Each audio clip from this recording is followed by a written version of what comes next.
contestazione mossa dalla Procura di Vicenza al compagno della 31enne Giulia Rigona, trovata senza vita nel camper a Bassano, attesa per l'autopsia. L'uomo resta libero e ripete: è caduta accidentalmente. Il RIS di Parma a Bassano per analizzare il camper dove è stata trovata morta Giulia, sconvolti gli amici, i colleghi della giovane commessa. La stava massacrando di botte in mezzo alla strada, incurante, dei passanti scioccati dalle urla strazianti della donna. 48enne cittadino cinese arrestato per tentato omicidio a Padova. 70enne ferito alla spalla da un colpo di pistola mentre stava passeggiando a Marzana, frazione di Verona. Lo sparo probabilmente da un condominio, indaga la polizia. L'ULSS Trevigiana presenta segnale all'ordine il medico che aveva prescritto una cura alternativa contro il Covid ad un 77enne ora grave in ospedale. Tra i farmaci anche un antiparassitario per cavalli. La variante Omicron preoccupa per la contagiosità, ma potrebbe essere meno pericolosa della Delta, ma i dati sono ancora troppo pochi. Il punto della direttrice della prevenzione del Veneto. Ha lasciato l'ospedale Alex Zanardi dopo il terribile incidente del giugno del 2020. Il campione è tornato a casa dalla sua famiglia a Noventa, Padovana. Ben ritrovati in diretta come sempre con il TG del Veneto. Partiamo con il sondaggio che questa sera vi proporrà Ring, la trasmissione di informazione di prima serata che ha incentrato tutto sul tema dei tamponi, con la nuova stretta che potrebbe arrivare del governo dal 23 di dicembre con la nuova cabina di regia. Dunque il sondaggio che vi proponiamo questa sera è questo: tamponi anche ai vaccinati per feste ed eventi? È giusto? Se la vostra risposta è affermativa dovete comporre lo 0422 16 26 691, se è negativa lo 0422 16 26 690 e l'esito ovviamente del quesito verrà reso noto durante la puntata di Ring.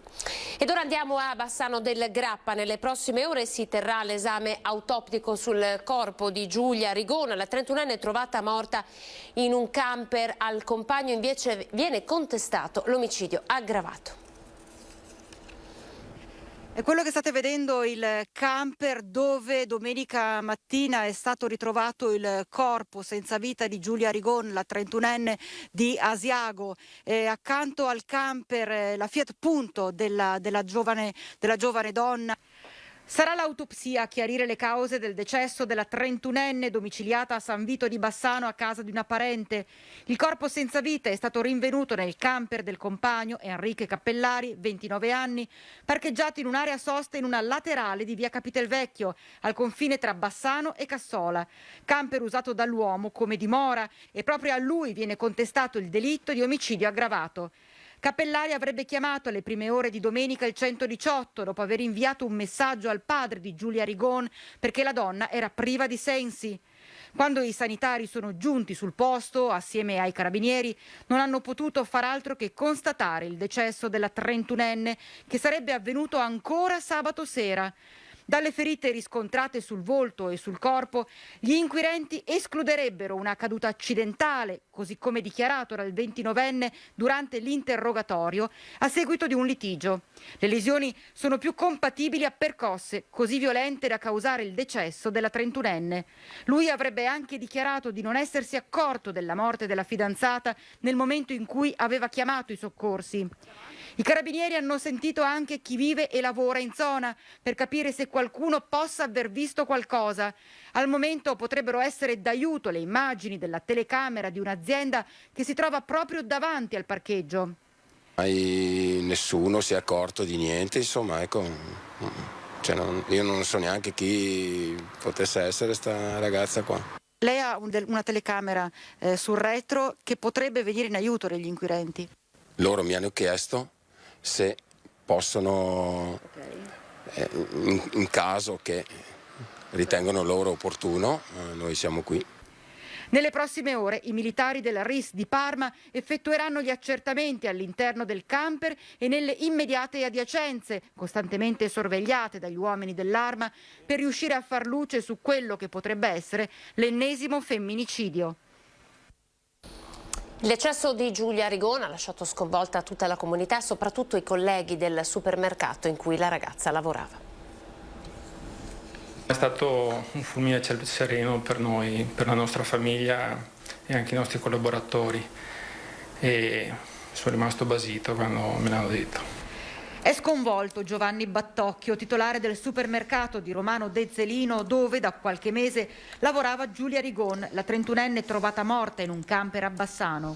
Era da noi in tirocinio da marzo e finito il tirocinio ad agosto l'abbiamo assunta perché si era distinta in modo esemplare in questo tirocinio, quindi meritava l'assunzione. Era una bravissima lavoratrice, sempre solare, molto precisa, e arrivava sempre in anticipo al lavoro. Prima di andare via chiedeva sempre se era tutto a posto, veramente una lavoratrice da dice lode. Qui al lavoro tutti le volevano bene perché aveva un sorriso sempre per tutti quanti, quindi è stata una notizia veramente sconvolgente per noi e che non ci aspettavamo ovviamente. Cosa sapevate della sua vita privata? Ma ben poco onestamente, perché lei era molto riservata. Ed esprime la sua assoluta vicinanza alla famiglia di Giulia Rigon. Questa mattina abbiamo fatto subito un telegramma ai genitori, che ovviamente siamo molto vicini a questa disgrazia che li ha colpiti. Poteva essere un'altra disgrazia alla Padova, la violenza che un uomo ha inflitto nei confronti della donna. È stato arrestato alla stazione di Padova un 48enne cinese. La stava massacrando di botte in mezzo alla strada, incurante dei passanti scioccati dalle urla strazianti della donna. Grazie ad una chiamata tempestiva al 112, i carabinieri di Padova sono riusciti a fermare in tempo l'ennesimo uomo violento che stava cercando di uccidere la moglie. In manetta è finito un cinese di 48 anni, Shuangping Liu. L'uomo, domenica pomeriggio, ha aggredito la compagna nell'androne della Torre Belvedere. Lei ha tentato disperatamente di scappare verso il piazzale della stazione di Padova, ma il pestaggio è continuato sotto i portici. Prima l'ha pugnalata con un cacciavite, poi le ha sbattuto ripetutamente la testa sull'asfalto. I carabinieri hanno bloccato l'uomo in Corso del Popolo, mentre la donna è stata subito soccorsa dai medici del 118 e ricoverata in prognosi riservata in ospedale a Padova. Nonostante le numerose ferite e fratture, non è in pericolo di vita, ma se i carabinieri non fossero arrivati in tempo, l'aggressione si sarebbe trasformata in un femminicidio. Il 48enne cinese, in evidente stato di ubriachezza, è stato arrestato per tentato omicidio. L'uomo è risultato inoltre destinatario di un ordine di carcerazione. Deve espiare la pena di 6 anni e 8 mesi per i reati di maltrattamenti in famiglia e per il reato di violenza sessuale commessi negli anni scorsi, sempre ai danni della stessa donna. Siamo a Marzana, ora frazione alle porte di Verona, dove un pensionato di 70 anni è stato ferito alla spalla da un colpo di pistola mentre stava passeggiando. L'anziano, secondo quanto riferito dalla squadra mobile della questura, si è reso conto di essere stato colpito dopo aver sentito un bruciore alla spalla. È stato soccorso da un giovane passante che ha dato l'allarme, facendo intervenire i sanitari del 118 che hanno portato il 70enne all'ospedale di Borgo Trento. L'uomo è stato ferito alla clavicola e non è in pericolo di vita. Le indagini sono affidate agli agenti della squadra mobile che hanno già appurato che il colpo è stato esploso da una pistola calibro 22. La vittima è incensurata. L'ipotesi più verosimile è che possa essersi trattato di una bravata oppure di un gesto irresponsabile. Gli esperti di balistica della polizia scientifica in particolare hanno puntato l'attenzione su un condominio dal quale potrebbe essere partito il colpo. Siamo a Treviso, parliamo di Covid. L'Ulso 2 Trevigiana ha presentato una segnalazione all'Ordine dei Medici di Padova in relazione al caso dell'anziano ora ricoverato in gravi condizioni a cui era stata prescritta una cura alternativa contro il Covid, tra i farmaci anche un antiparassitario per cavalli. Vitamina C è una sfilza di integratori ma anche farmaci veri e propri, tra i quali l'invermectina, un antiparassitario usato in campo veterinario per i cavalli, molto popolare nelle terapie alternative Novax. Questo foglietto con terapia e relativa posologia, pubblicato dal Gazzettino, è stato trovato in tasca ad un 90enne trevigiano malato di Covid, che così si è curato a casa fino a quando, per il peggioramento delle condizioni, è stato costretto a rivolgersi al pronto soccorso del Cafoncello. Ora è grave, in terapia subintensiva. Sul foglietto era indicato il nome di un medico della provincia di Padova, pare specializzato in rimedi naturali. C'è un medico che secondo me non è un medico, ma è un cialtrone, che siccome non ha il coraggio non scrive i bigliettini su un foglio di carta da formaggio, perché così la chiamo, dando delle terapie a persone anziane fragili che hanno bisogno di essere curate in modo più serio e non sparare 10.000 farmaci così a caso, e che naturalmente queste persone, proprio perché sono fragili, sono anziane, di questo pseudomedico si fidano. Un episodio sconcertante, tra l'altro, a pochi giorni di distanza dalla pubblicazione sull'Lancet di uno studio italiano che conferma l'inefficacia dell'invermectina per la cura del Covid. L'azienda sanitaria trevigiana ha presentato una segnalazione all'ordine competente. Abbiamo deciso di fare una segnalazione all'ordine dei medici di Padova, affinché l'ordine, nel momento in cui questo sia realmente un medico, prenda ovviamente i corretti provvedimenti nei suoi confronti. La variante Omicron è ancora in parte sconosciuta ma molto contagiosa. L'allarme lanciato a Mestre nel corso di un incontro promosso dall'ULSS 3 Serenissima. Vaccini, mascherine e distanziamento rimangono le armi più efficaci per difendersi. Questa nuova variante, secondo le indicazioni dell'ECDC, è abbastanza preoccupante perché è molto contagiosa. Forse, ma ancora i dati sono pochi, potrebbe essere meno pericolosa in termini di gravità, ma non lo sappiamo ancora. Tra le cose che non si sanno ancora di Omicron è anche se quella contro questa nuova variante del Covid sarà la battaglia decisiva per vincere la guerra contro il virus. Oggi i contagi sono in calo, ma nelle ultime 24 ore il Veneto piange altri 5 decessi che portano il totale a 12.175 e in regione continuano ad esserci più di 61.000 positivi, di cui 1.100 ricoverati e quasi 170 in terapia intensiva. Le uniche cose che possiamo fare è quella di tener duro, che vuol dire a chi non si è vaccinato che si vaccini, chi non ha fatto la terza dose che la faccia, se ha raggiunto la distanza necessaria, e poi vaccinato o non vaccinato mantenere i comportamenti corretti.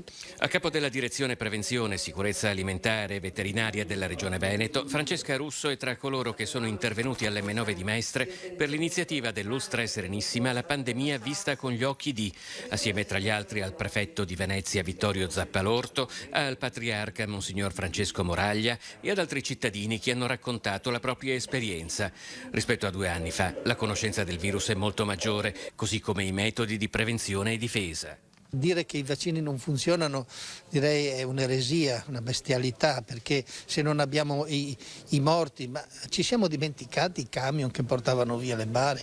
Oggi queste cose non esistono più e non è così. Una mano è stato l'uomo che ha studiato e che ha messo a punto in pochissimo tempo un vaccino e l'ha reso disponibile a tutta la comunità.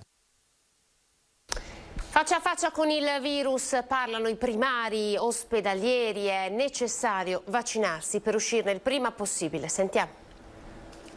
Sono 2 anni che siamo in emergenza. Essere in emergenza vuol dire non avere le ferie, vuol dire lavorare anche negli ospedali Covid, vuol dire uno stress lavoro correlato, vuol dire trascurare molto anche la famiglia. Dopo quasi 2 anni in prima linea, il personale sanitario affronta il secondo Natale con il Covid che riempie i reparti. L'80% di questi pazienti non sono vaccinati e alla stanchezza dei medici spesso si aggiunge la beffa di essere trattati male da chi convintamente rifiuta le cure e i vaccini. Da eroe durante la prima ondata del virus, a capro espiatorio, racconta il dottor Avruscio, direttore di angiologia. Il passo è stato breve, ma l'impegno dei medici, infermieri e OS non si è mai arrestato e si continua a lavorare facendo i conti con la carenza di personale dovuto alle sospensioni di quei colleghi Novax che rifiutano di immunizzarsi contro il Covid. Il vaccino è un'arma fondamentale ed ha effettivamente sta avendo i suoi effetti positivi, perché se noi paragoniamo questo periodo al periodo precedente, diciamo, dell'anno scorso, in terapia intensiva adesso ci sono circa 130-140 persone nel Veneto ricoverate, ma erano oltre 300-350, quindi i vaccini funzionano. I sanitari padovani poi devono fare i conti anche con gli stipendi più bassi di tutta la regione. Noi se siamo qui e siamo ancora a lavorare, prima, durante, ci saremo anche nonostante tutta questa carenza di organico, ci saremo anche dopo, però vorremmo che fosse valorizzata, perché è una questione anche di dignità. Lei pensi che i medici ospedalieri di Padova sono i peggio pagati della regione del Veneto, ma una differenza di 10-15 mila euro all'anno di meno. Alex Zanardi ha lasciato l'ospedale e è tornato a casa dalla sua famiglia.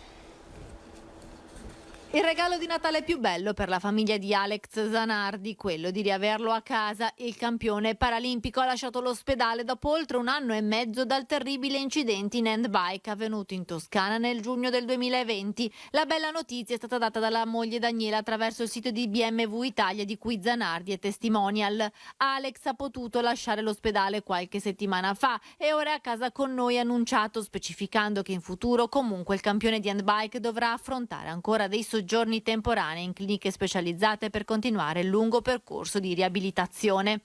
Ma adesso, dopo un lungo periodo, prima all'ospedale di Siena, poi al San Raffaele di Milano e poi a Padova e in altri ospedali del Veneto, Alex potrà stare tutto il giorno con i suoi familiari e trascorrere un Natale a casa circondato dall'affetto dei suoi cari, che sono stati sempre al suo fianco in questa ulteriore sfida che la vita gli ha riservato.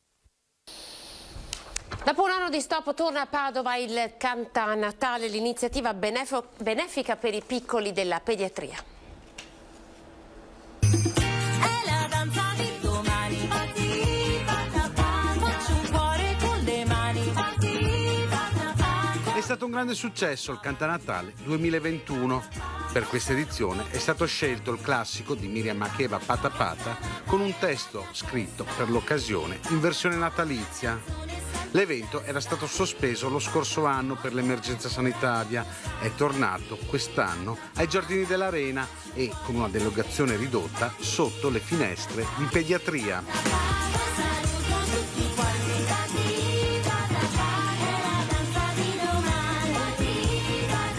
Presenti esponenti della politica e del mondo sanitario insieme a tanti padovani, grandi e piccini, hanno ballato per salutare i piccoli pazienti di pediatria e portare loro la gioia del Santo Natale.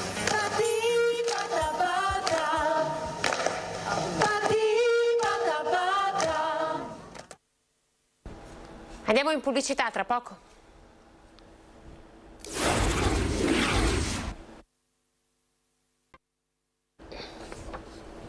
Eccoci, ripartiamo dalla nostra consueta rubrica che vi sta vedendo partecipare davvero numerosi. Natale 2021, il tuo presepe. Allora continuiamo ad invitarvi a mandarci le immagini delle vostre creazioni, le vostre natività al numero 351 17 55 3 e 40. Ci raccomandiamo che i filmati siano della durata di almeno 20 secondi, le riprese fatte in orizzontale, specificate il vostro nome e cognome, il vostro comune di residenza. Potete anche registrare i vostri auguri e la descrizione del vostro presepe. Gli ospiti di questa sera di Ring in studio, in diretta a partire dalle 21:15 ci saranno Fabrizio Pregliasco, noto virologo, Mauro Armelau, sindaco di Chioggia, oggi in quarantena, Walter De Cassan, Federalberghi di Belluno, l'onorevole Alex Bazzaro della Lega, Arturo Lorenzoni, Veneto che vogliamo, e Gio Formaggio, Fratelli d'Italia.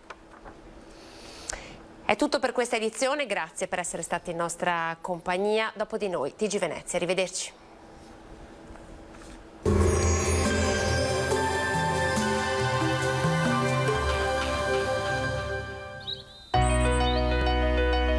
Casa Cason, profumi e sapori in una fetta di Veneto. Benvenuti al Meteo. La settimana di Natale prosegue con l'alta pressione e dunque con tempo buono, ma con freddo in intensificazione sul nostro territorio. Vediamo il dettaglio di martedì 21 dicembre.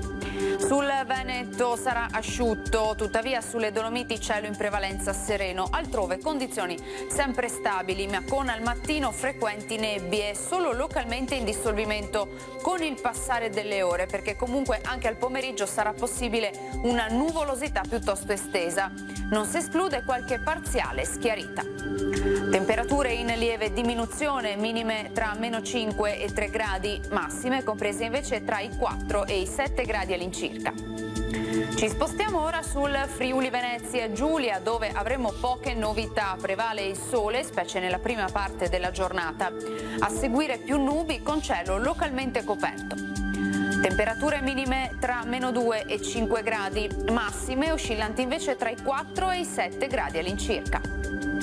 Infine diamo uno sguardo al Trentino Alto Adige, dove avremo sulle zone meridionali frequenti riduzioni della visibilità, altrove sarà più soleggiato. Temperature minime sotto zero dappertutto, massime infine sui 4-5 gradi. Dal meteo di Antena 3 per ora è tutto, grazie per l'attenzione e arrivederci al prossimo aggiornamento.